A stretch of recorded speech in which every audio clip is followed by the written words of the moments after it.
नमस्कार, संसद टीवी में आपका स्वागत है। मैं हूं प्रतिबिंब शर्मा और आप देख रहे हैं प्रश्नकाल। प्रश्नकाल दोनों सदनों लोकसभा और राज्यसभा में महत्वपूर्ण समय होता है।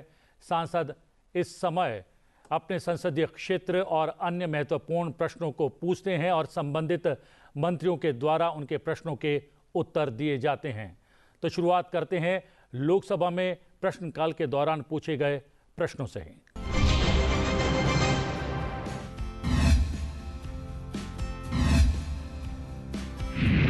आज के कार्यक्रम का पहला सवाल जुड़ा है पोषण अभियान से। इस सवाल को पूछा है लोकसभा सांसद ईटी मोहम्मद बशीर ने। उन्होंने महिला और बाल विकास मंत्रालय से पूछा है कि क्या सरकार इस बात से अवगत है कि कई राज्यों में पोषण अभियान के तहत धनराशि का उपयोग कम हुआ है। यदि ऐसा है तो तत्संबंधी ब्यौरा क्या है। पोषण और मातृ स्वास्थ्य परिणामों में सुधार के लिए आंगनवाड़ी सेवाओं को सुदृढ़ बनाने हेतु क्या उपाय किए जा रहे हैं और इस हेतु आवंटित, जारी और उपयोग की गई धनराशि का ब्यौरा क्या है।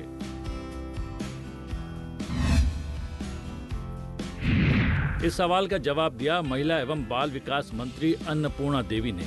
अपने जवाब में उन्होंने बताया कि 15वें वित्त आयोग में 6 वर्ष से कम आयु के बच्चों, गर्भवती महिलाओं और स्तनपान कराने वाली माताओं, किशोरियों, प्रारंभिक बाल्यावस्था देखभाल और शिक्षा, आधुनिक उन्नत सक्षम आंगनवाड़ी सहित आंगनवाड़ी अवसंरचना, पोषण अभियान और किशोरियों के लिए योजनाओं के घटकों को मिशन सक्षम आंगनवाड़ी और मिशन पोषण 2.0 के तहत पुनर्गठित किया गया है।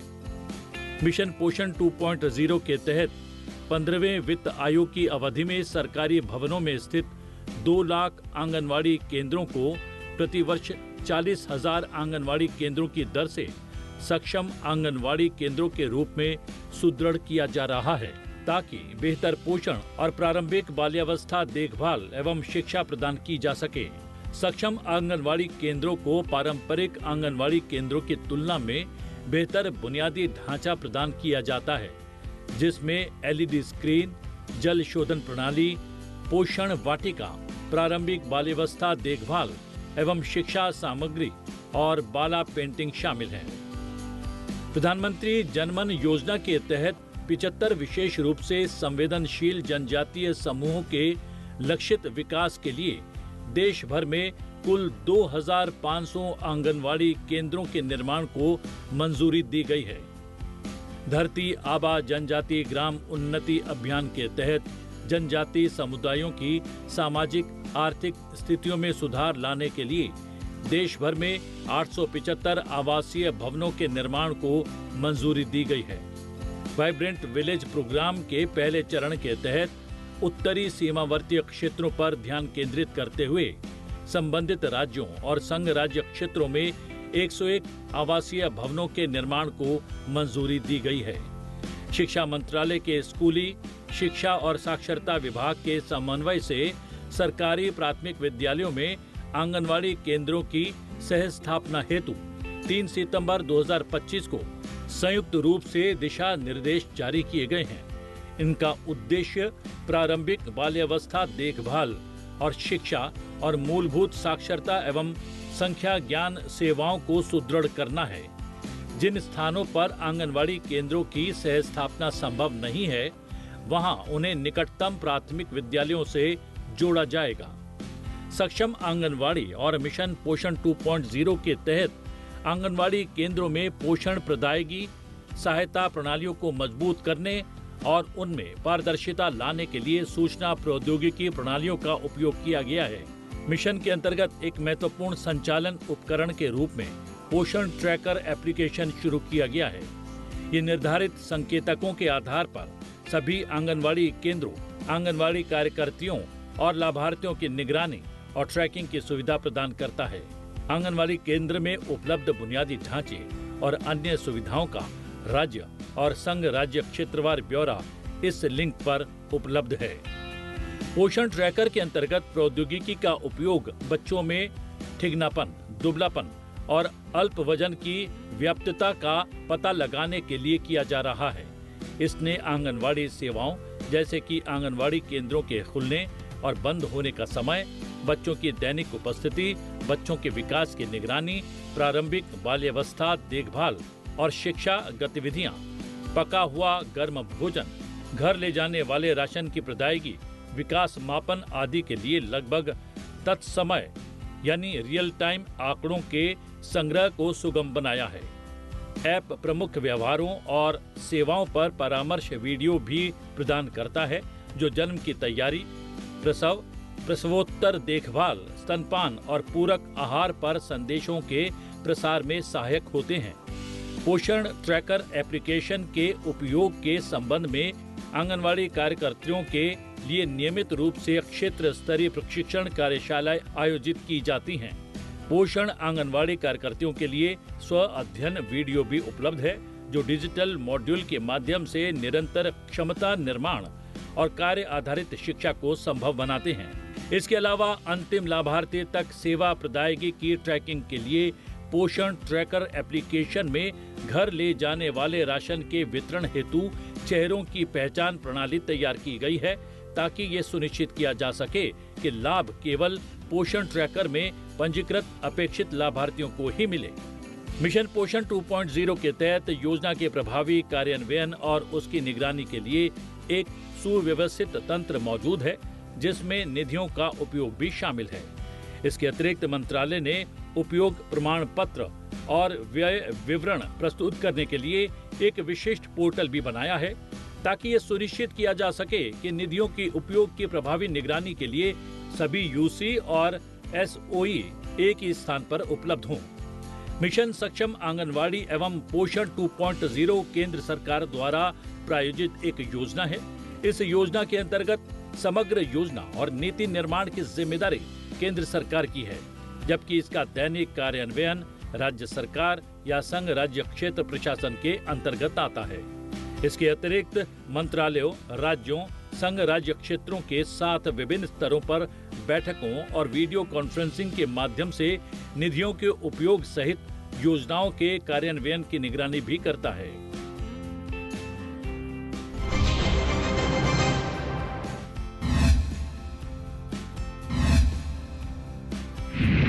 आज के कार्यक्रम का अगला सवाल जुड़ा है बल्क ड्रग पार्क योजना से। इस सवाल को पूछा है लोकसभा सांसद सी सेल्वम और CN अन्नादुराई ने। इन सांसदों ने रसायन और उर्वरक मंत्रालय से पूछा कि क्या सरकार ने औषधियों के थोक उत्पादन के लिए इष्टतम लागत पर सामान्य अवसंरचना सुविधाओं के निर्माण हेतु बल्क ड्रग पार्कों को संवर्धित करने की योजना शुरू की है। यदि की है तो तत्संबंधी ब्यौरा क्या है। उक्त योजना के अंतर्गत अब तक स्वीकृत बल्क ड्रग पार्कों का ब्यौरा क्या है और उक्त पार्कों के विकास की वर्तमान स्थिति क्या है।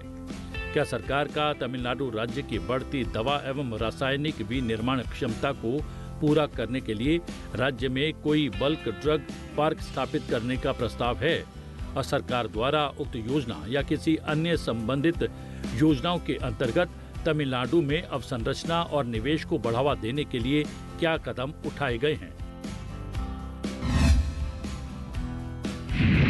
इस सवाल का जवाब दिया रसायन और उर्वरक मंत्री जगत प्रकाश नड्डा ने। अपने जवाब में उन्होंने बताया, बल्क औषधि पार्कों के संवर्धन के लिए योजना को मंत्रिमंडल द्वारा दिनांक 20 मार्च 2020 को देश में 3 बल्क औषधि पार्कों को स्थापित करने की सुविधा के लिए मंजूरी प्रदान की गई थी, जिसका उद्देश्य विश्व स्तरीय साझी अवसंरचना सुविधाओं के विनिर्माण द्वारा बल्क औषधियों के उत्पादन की लागत को कम करना है। इससे बल्क औषधियों के उत्पादन में पैमाने की अर्थव्यवस्थाओं को प्राप्त करने में भी सहायता मिलेगी। केंद्र सरकार द्वारा दी जाने वाली वित्तीय सहायता प्रति पार्क अधिकतम 1000 करोड़ या साझी अवसंरचना सुविधाओं की परियोजना लागत का 70% पूर्वोत्तर और पहाड़ी राज्यों जैसे हिमाचल प्रदेश, उत्तराखंड, जम्मू और कश्मीर केंद्र शासित प्रदेश और लद्दाख केंद्र शासित प्रदेश के मामलों में 90%, जो भी कम हो, तक सीमित है। इस योजना के लिए आवंटित निधि 3000 करोड़ है। इस योजना की अवधि वित्त वर्ष 2020-21 से वित्त वर्ष 2026-27 तक है। इस योजना के तहत केंद्र सरकार द्वारा साझी अवसंरचना सुविधाओं के विनिर्माण के लिए वित्तीय सहायता प्रदान की जा रही है, जैसे कि केंद्रीय बहिस्त्राव उपचार संयंत्र, ठोस अपशिष्ट प्रबंधन, स्टोम वाटर ड्रेन्स नेटवर्क, साझा विलयन भंडारण प्रणाली, विलयन रिकवरी और आसवन संयंत्र, साझा गोदाम, फैक्ट्री गेट पर आवश्यक ट्रांसफार्मर सहित समर्पित विद्युत उपकेंद्र एवं वितरण प्रणाली, कच्चा पीने योग्य और डीमिनरलाइज्ड पानी, भाप उत्पादन और वितरण प्रणाली, साझा शीतलन प्रणाली और वितरण नेटवर्क, साझा लॉजिस्टिक, उन्नत प्रयोगशाला परीक्षण केंद्र, सूक्ष्म जीव विज्ञान प्रयोगशाला और स्थिरता कक्षों सहित एपीआई यानी सक्रिय औषधीय घटकों की जटिल परीक्षण अनुसंधान आवश्यकताओं के लिए भी उपयुक्त आपातकालीन प्रतिक्रिया केंद्र, सुरक्षा संकटपूर्ण संचालन लेखा परीक्षा केंद्र और उत्कृष्टता केंद्र आदि। बल्क औषधि पार्कों की संवर्धन योजना के अंतर्गत विभाग को 13 राज्यों से प्रस्ताव प्राप्त हुए थे। मूल्यांकन के बाद गुजरात, हिमाचल प्रदेश और आंध्र प्रदेश के बल्क औषधि पार्क स्थापित करने के प्रस्तावों को प्रत्येक पार्क को 1000 करोड़ की अनुदान सहायता के साथ अनुमोदित किया गया था। इन पार्कों के विकास की वर्तमान स्थिति निम्न प्रकार है। गुजरात बल्क औषधि पार्क सभी साझी अवसंरचना सुविधाओं के संबंध में सड़क, जल निकासी, जल अवसंरचना, अपशिष्ट संग्रहण और रैक सिस्टम से संबंधित सिविल अवसंरचना निविदाएं आवंटित कर दी गई हैं और कार्य पूर्ण होने के उन्नत चरण में है। Common effluents treatment plant, solvent recovery और treatment storage and disposal facilities से संबंधित उपयोगिता संबंधित निविदाएं भी आवंटित कर दी गई हैं और निष्पादन कार्य जारी है। आंध्र प्रदेश बल्क औषधि पार्क आंतरिक सड़कों, बिजली, पानी, जल निकासी और उपयोगिता भवनों के लिए अवसंरचना निविदाएं आवंटित की जा चुकी हैं और कार्य प्रगति पर है। परियोजना की सीमा के साथ बाड़बंदी पूरी हो चुकी है, बाहरी जल पाइपलाइन बिछाई जा रही है और बिजली अवसंरचना डिजाइन की मंजूरी प्रक्रियाधीन है। अतिरिक्त भूमि के लिए भूमि अधिग्रहण जारी है और उक्त भूमि के लिए पर्यावरण मंजूरी जनवरी 2026 में प्रदान की गई थी। हिमाचल प्रदेश बल्क औषधि पार्क आंतरिक सड़कों, जल निकासी, पुलों और जल अवसंरचना आदि के लिए निविदाएं आवंटित की जा चुकी हैं और कार्य प्रगति पर है। शून्य तरल निर्वहन सुविधाओं जिनमें सीईटीपी और भाप उत्पादन एवं वितरण प्रणाली शामिल है के लिए निविदा जारी कर दी गई है। स्थल का सीमांकन, ग्रेडिंग और भूमि समतलीकरण का काम भी प्रगति पर है। इस समय बल्क औषधि पार्क के संवर्धन संबंधी योजना के अंतर्गत भारत सरकार की ओर से तमिलनाडु राज्य में बल्क औषधि पार्क स्थापित करने का ऐसा कोई प्रस्ताव नहीं है।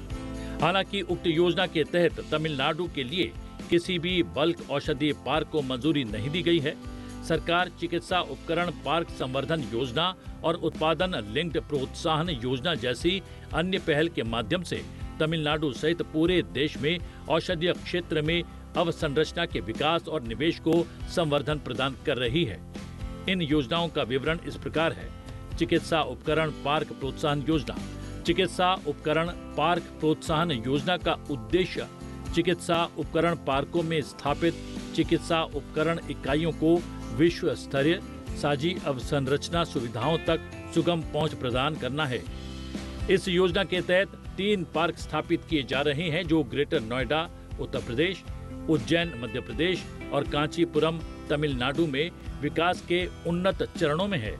इन पार्कों की कुल परियोजना लागत 871.11 करोड़ रुपए है, जिसमें साझी अवसंरचना सुविधाओं के विनिर्माण के लिए प्रत्येक पार्क के लिए 100 करोड़ रुपए की केंद्रीय अनुदान सहायता शामिल है, जिससे संसाधनों के अनुकूलन और पैमाने की अर्थव्यवस्थाओं के माध्यम से उद्योग की प्रतिस्पर्धात्मकता बढ़ने और उत्पादन लागत के कम होने की अपेक्षा है।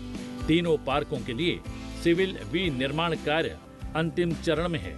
दिसंबर 2025 की स्थिति के अनुसार 306.64 एकड़ क्षेत्र में फैले तीनों पार्कों में 199 चिकित्सा उपकरण विनिर्माताओं को भूमि आवंटित की जा चुकी है और 34 इकाइयों ने अपने संयंत्रों का विनिर्माण शुरू कर दिया है।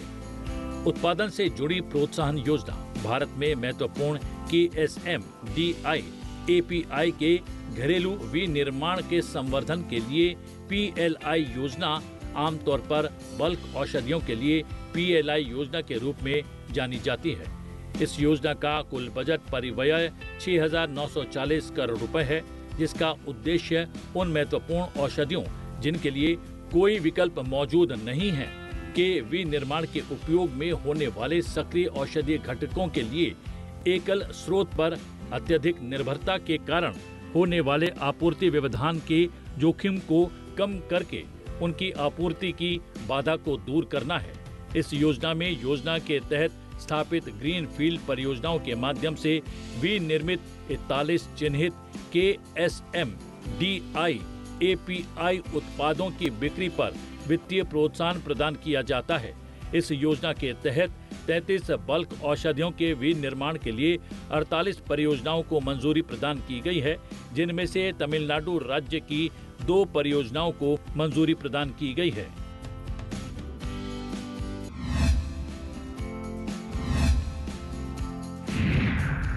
आज के कार्यक्रम का अगला सवाल जुड़ा है आयुष चिकित्सकों की भर्ती से। इस सवाल को पूछा है लोकसभा सांसद धर्मेंद्र यादव ने। उन्होंने आयुष मंत्रालय से पूछा कि क्या सरकार को उत्तर प्रदेश में राष्ट्रीय आयुष मिशन के अंतर्गत आयुष चिकित्सकों की भर्ती में अत्यधिक विलंब और बार बार साक्षरता रद्द किए जाने की जानकारी है। यदि ऐसा है तो तत्संबंधी ब्यौरा क्या है? क्या अन्य चिकित्सा अधिकारियों की तुलना में संविदा आधार पर कार्यरत आयुष चिकित्सकों का वेतन बहुत कम है? यदि ऐसा है तो तत्संबंधी ब्यौरा क्या है? क्या केंद्र सरकार ने इस संबंध में किए जा रहे मानसिक शोषण को रोकने के लिए हस्तक्षेप किया है? यदि किया है तो तत्संबंधी ब्यौरा क्या है? क्या इन भर्तियों में अन्य पिछड़ा वर्ग, अनुसूचित जाति और अनुसूचित जनजाति आरक्षण नियमों का उल्लंघन किया जा रहा है? और क्या केंद्र सरकार को इसके विरुद्ध कोई शिकायत प्राप्त हुई है? यदि हुई है तो तत्संबंधी ब्यौरा क्या है? और क्या इस मुद्दे से उत्तर प्रदेश के ग्रामीण क्षेत्रों में चिकित्सा सेवाओं की गिरती स्थिति को ध्यान में रखते हुए इन रिक्तियों को स्थायी आधार पर समयबद्ध रूप में भरने के संबंध में केंद्र सरकार द्वारा राज्य को निर्देश दिए जाने की संभावना है? यदि है तो तत्संबंधी ब्यौरा क्या है? इस सवाल का जवाब दिया आयुष मंत्रालय में राज्य मंत्री प्रताप राव जाधव ने। अपने जवाब में उन्होंने बताया कि आयुष मंत्रालय राज्य सरकार के माध्यम से राष्ट्रीय आयुष मिशन की केंद्रीय प्रायोजित योजनाओं को कार्यान्वित कर रहा है और तदनुसार उत्तर प्रदेश में आयुष चिकित्सकों की भर्ती, वेतन संवितरण और उनकी भूमिका और उत्तरदायित्व निर्धारित करने की प्राथमिक जिम्मेदारी संबंधित राज्य सरकार की है। उत्तर प्रदेश सरकार ने सूचित किया है कि NAM के तहत आयुष चिकित्सकों को संविदात्मक आधार पर नियुक्त किया जा रहा है और राज्य में प्रचलित बाजार दरों के अनुसार पारिश्रमिक का भुगतान किया जा रहा है। और आगे ये भी बताया गया है कि साक्षरता में कोई विलंब या रद्दीकरण नहीं किया गया है। राज्य सरकार ने ये भी बताया कि वो किसी भी प्रकार के उत्पीड़न के प्रति जीरो टॉलरेंस की नीति बनाए रखती है। राज्य सरकार द्वारा अब तक व्यवस्थित तरीके से मानसिक शोषण का संकेत देने वाला कोई औपचारिक साक्ष्य दर्ज नहीं किया गया है। हालांकि पेशेवर और अनुकूल कार्य वातावरण को बढ़ावा देने के लिए समय समय पर जिला स्तरीय अधिकारियों को संवेदनशील बनाया गया है। राज्य सरकार ने आगे सूचित किया है कि वो निरंतर निगरानी और मूल्यांकन के माध्यम से आयुष चिकित्सकों के लिए उचित और पारदर्शी कार्य स्थितियों को सुनिश्चित करने के लिए प्रतिबद्ध है। इसके अलावा विभिन्न मंचों के माध्यम से राज्य और राष्ट्रीय स्तर पर शिकायत निवारण तंत्र मौजूद है और प्राप्त अभ्यावेदनों की जांच की जाती है और निर्धारित प्रक्रियाओं के अनुसार उनका समाधान भी किया जाता है। उत्तर प्रदेश में NAM के तहत OBC, SC और ST श्रेणियों के लिए भर्ती संवैधानिक और राज्य आरक्षण नीतियों के अनुसार की जाती है। शिकायतों की जांच यदि कोई हो तो मामले दर मामलों के आधार पर की जाती है और उचित कार्रवाई भी की जाती है। जन स्वास्थ्य राज्य का विषय होने के कारण स्थायी पदों पर भर्ती उत्तर प्रदेश सहित संबंधित राज्य, संघ राज्य क्षेत्र सरकारों के कार्यक्षेत्र में आती है। केंद्र सरकार NAM के माध्यम से नियमित रूप से राज्यों को ये सुनिश्चित करने की सलाह देती है कि विशेष रूप से ग्रामीण क्षेत्रों में मानव संसाधनों की पर्याप्त उपलब्धता हो। राज्य सरकार को बताया गया कि वो समयबद्ध तरीके से रिक्तियों को भरकर और आयुष स्वास्थ्य देखभाल बुनियादी ढांचे को मजबूत करके सेवा वितरण में सुधार के लिए कदम उठा रहे हैं। लोकसभा के साथ साथ राज्यसभा में भी प्रश्नकाल के दौरान महत्वपूर्ण प्रश्न पूछे गए, जिनके उत्तर संबंधित मंत्रियों के द्वारा दिए गए।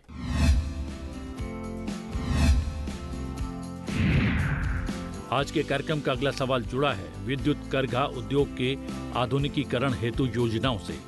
इस सवाल को पूछा है राज्यसभा सांसद इमरान प्रतापगढ़ी ने।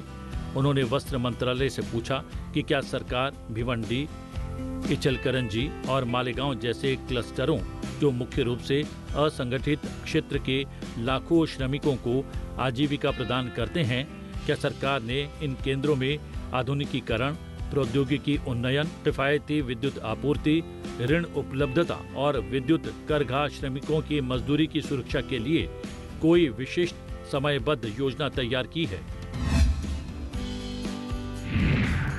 इस सवाल का जवाब दिया वस्त्र मंत्रालय में राज्य मंत्री पवित्रा मार्गरेटा ने। अपने जवाब में उन्होंने बताया कि भिवंडी, इचलकरंजी और मालेगांव सहित देश के संपूर्ण पावर लूम क्षेत्रों के समग्र विकास को सुनिश्चित करने के लिए सरकार द्वारा कई पहल की गई हैं। व्यापक विद्युत करघा क्लस्टर विकास योजना मौजूदा विद्युत करघा क्लस्टर के समग्र सुधार के लिए सरकार प्रत्येक अनुमोदित विद्युत करघा मेगा क्लस्टर परियोजना के लिए अधिकतम 50 करोड़ रुपए की वित्तीय सहायता प्रदान करती है।